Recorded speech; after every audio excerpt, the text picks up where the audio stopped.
Hello friends, कैसे हैं आप सब। I hope you all are doing well. I am Kanchan. Welcome to my channel प्रतिभा निखारे विद कंचन। आज मैं आपको टाइम मैनेजमेंट से रिलेटेड कुछ पॉइंट्स बता रही हूँ जिनको अपनाकर आप अपने कीमती समय का सदुपयोग कर सकते हैं। तो बने रहिए वीडियो के एंड तक। और हाँ, don't forget to like, subscribe and share. सबसे पहले तो आपको ये जानना जरूरी है कि आपके पास एक्चुअली में कितना टाइम है और आपका टाइम कितना कीमती है। हमारे पास कहने के लिए तो 24 घंटे होते हैं, लेकिन एक्चुअली में इतना टाइम हमारे हाथों में नहीं होता। 8 घंटे नींद में चले जाते हैं और बाकी 2 घंटे खाने पीने और बाकी ज़रूरी कामों में निकल जाते हैं। तो इस हिसाब से हमारे पास केवल 14 घंटे ही बचते हैं। इसकी लाइफ का ओनली 58% टाइम ही आपके हाथों में होता है। अक्सर कहा जाता है टाइम इज़ मनी, पर हम अपने टाइम को मनी तभी कह सकते हैं जब हम अपने टाइम का सदुपयोग करेंगे। कि 1 घंटे की कितनी वैल्यू है ये आप स्क्रीन पे दिए फॉर्मूले से जान सकते हैं। अपने 1 घंटे की वैल्यू को जानने के लिए अपनी टोटल अर्निंग को उसमें लगाए गए टाइम से डिवाइड कर दीजिए। जैसे आपने 100 घंटे काम करके 10,000 रुपये अर्न किए, तो 10,000 डिवाइडेड बाय 100, तो इस हिसाब से आपके 1 घंटे की वैल्यू 100 रुपये होगी। अगर आप रोज़ सिर्फ 1 घंटा भी वेस्ट करते हैं तो भी साल के आप 36,000 रुपये वेस्ट कर देते हैं। सो अब आप जान गए होंगे कि आपका टाइम कितना वैल्यूएबल है और आपके पास एक्चुअली में कितना टाइम है। ये कुछ पॉइंट्स दिए गए हैं जिनको अपनाकर आप अपने टाइम का सदुपयोग कर सकते हैं। पॉइंट नंबर 1, सबसे इम्पोर्टेंट काम सबसे पहले करें। अक्सर हमारे सामने जो काम आता है हम उसी को करने लग जाते हैं और हमारा सारा टाइम उसी में निकल जाता है, जिससे हमारे सारे इंपॉर्टेंट काम रह जाते हैं जिनको टाइम पर ना करने से हमें नुकसान होता है। इसलिए सबसे इम्पॉर्टेंट काम सबसे पहले करें। पॉइंट नंबर 2, पेरेटो के 20-80 नियम को अपनाएं। पेरेटो के नियम को जानने के बाद आप अपने टाइम का बेहतर उपयोग कर सकते हैं। उनके अनुसार आपके सिर्फ 20% काम ही ऐसे होते हैं जिनका रिजल्ट आपको 80% मिलता है। तो आप सिर्फ अपने 20% काम पर ही फोकस करें। बाकी के 80% काम आप बाद में करें, क्योंकि उनका रिजल्ट आपको सिर्फ 20% ही मिलेगा। पॉइंट नंबर 3, अपने प्राइम टाइम में काम करें।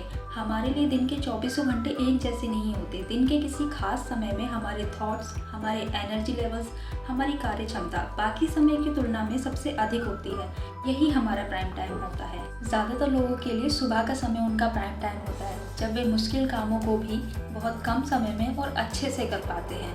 बट हर व्यक्ति का प्राइम टाइम अलग अलग होता है। कई लोगों के लिए रात का टाइम उनका प्राइम टाइम होता है, तो किसी के लिए दोपहर का। सबसे ज़रूरी बात है उसे पहचानना, ताकि आप अपने प्राइम टाइम का सही यूज़ कर पाएँ। पॉइंट नंबर 4, स्वयं को व्यवस्थित करना। दोस्तों, अगर हमने स्वयं को व्यवस्थित नहीं किया तो ना चाहते हुए भी हमारा बहुत सारा टाइम वेस्ट हो जाता है। जैसे किसी सामान का उसकी सही जगह पर नहीं रखना। अक्सर हम जल्दबाजी में किसी सामान को उसकी सही जगह पर नहीं रखते और जब हमें उसकी ज़रूरत पड़ती है तो वो ऐसी जगह मिलती है जहाँ उसे नहीं होना चाहिए और उसको ढूंढने में हम बहुत सारा टाइम ज़ाया कर देते हैं। दूसरा एग्जाम्पल है बिना अपॉइंटमेंट लिए किसी से मिलने चले जाना। फिर वहाँ आपको वेट करना होता है, जिससे आपका बहुत सारा टाइम वेस्ट होता है। और ऐसा भी हो सकता है कि सामने वाला आपको मिले ही नहीं, तब आपका आने जाने का पूरा टाइम ही वेस्ट हो जाता है। पॉइंट नंबर 5, समय खरीदना सीखें। यहाँ आपको टाइम इज़ मनी के बजाय मनी इज़ टाइम के अकॉर्डिंग चलना होगा। जैसे मैं आपको पहले ही बता चुकी हूँ कि आप अपने 1 घंटे की वैल्यू निकाल लीजिए, जिससे आपको ये एहसास हो जाए कि आपका टाइम कितना प्रेशियस है। दोस्तों, क्या आपने कभी सोचा है कि साड़ी की दुकान पर पुरुष मोल भाव क्यों नहीं करते और महिलाएं घंटों तक मोल भाव करती रहती हैं?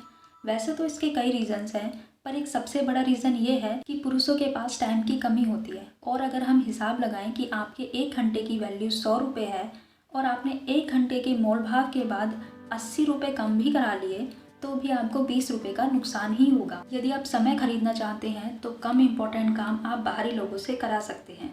जैसे यदि आपके 1 घंटे की वैल्यू 100 रुपये है और कोई दूसरा उस काम को 20 रुपये में कर रहा है, तो समझदारी इसी में है कि आप उससे वह काम करा लें, ताकि आप उस बचे हुए टाइम में अपने इम्पोर्टेंट काम कर सकें। पॉइंट नंबर 6, समय की बर्बादी के गुरुत्वाकर्षण नियम को जानें। दोस्तों, यदि कोई हवा में छलांग लगाए तो क्या होगा? पृथ्वी की गुरुत्वाकर्षण शक्ति की वजह से वह नीचे आ जाएगा। सेम ऐसे ही आप कोई महत्वपूर्ण कार्य शुरू करते हैं, वैसे ही बाधाओं की गुरुत्वाकर्षण शक्ति एक्टिव हो जाती है। दूसरे लोग बार बार आकर वो आपको डिस्टर्ब करेंगे, वे आपसे कोई दूसरा काम करने को कहेंगे, कोई आपसे मिलने आ जाएगा। यह और कुछ नहीं, गुरुत्वाकर्षण का ही नियम है। ही आप इम्पोर्टेंट काम शुरू करते हैं, रुकावटें आने लगती हैं। Famous civil engineer mister Brunel के ऑफिस में एक ही चेयर रखी रहती थी, ताकि उन्हें यह याद रहे कि उनके पास टाइम वेस्ट करने के लिए नहीं है। अगर मिलने वाला किसी इंपॉर्टेंट काम से आता था तो वे उसे कुर्सी दे देते थे, और अगर कोई इंपॉर्टेंट काम नहीं होता था तो वे कुर्सी पर खुद बैठे रहते थे। और अगर ऑफिस में एक व्यक्ति बैठा हो और दूसरा खड़ा हो तो केवल काम की ही बात हो सकती है। टाइम के मामले में हेनरी फोर्ड भी अपने मैनेजर्स को अपने चैम्बर में बुलाने के बजाय उनके ही चैम्बर में जाकर मिलते थे। इस बारे में उन्होंने कहा था कि मैं सामने वाले को अपने ऑफिस से उतनी जल्दी नहीं निकाल सकता जितनी जल्दी मैं उनके ऑफिस से खुद को निकाल सकता। पॉइंट नंबर 7, यह महत्वपूर्ण नहीं है कि आपने कितने टाइम तक काम किया, महत्वपूर्ण उसका रिजल्ट है। जैसे 2 महिलाएं खाना बनाने में 2 घंटे का समय लगाती हैं, एक का खाना अच्छा बनता है और दूसरी का बिगड़ जाता है। आपको क्या लगता है खाना खाने वाला किस तारीफ करेगा, जबकि मेहनत दोनों महिलाओं ने 2 घंटे ही की थी, ऑब्वियसली जिसका खाना अच्छा बना था। तो ये थे कुछ पॉइंट्स जिनको अपनाकर आप अपने कीमती समय को वेस्ट होने से बचा सकते। वीडियो अच्छा लगे तो वीडियो को लाइक एंड शेयर कीजिए और हाँ, चैनल को सब्सक्राइब भी कीजिए।